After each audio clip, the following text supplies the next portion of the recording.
大家好，我是田园，今天给大家分享一个油条快速又好吃的做法。首先我们准备300克的高筋面粉，先加入2克酵母粉，3克无铝泡打粉，再加入3克盐，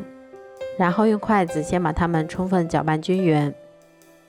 接着我们先打入2颗鸡蛋，鸡蛋的重量大约是100克，然后再少量多次的加入大约80毫升的温水。接着我们先把它搅拌成这种面絮状，再加入15毫升的食用油，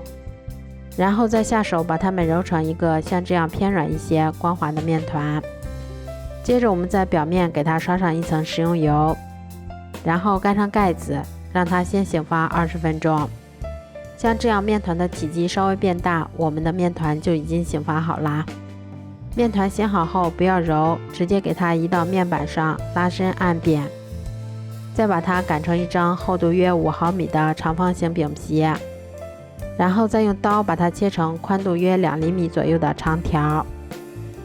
接着我们把2根长条叠在一起，然后用筷子在中间给它按压一下，让它们粘合在一起。最后我们再用手把2头给它轻轻的捏严，防止炸制的过程中裂开，这样我们的一个生坯就做好啦。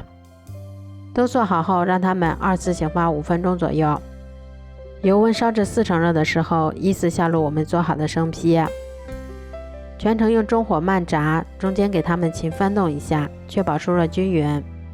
一直炸至表面金黄酥脆后，就可以控油出锅啦。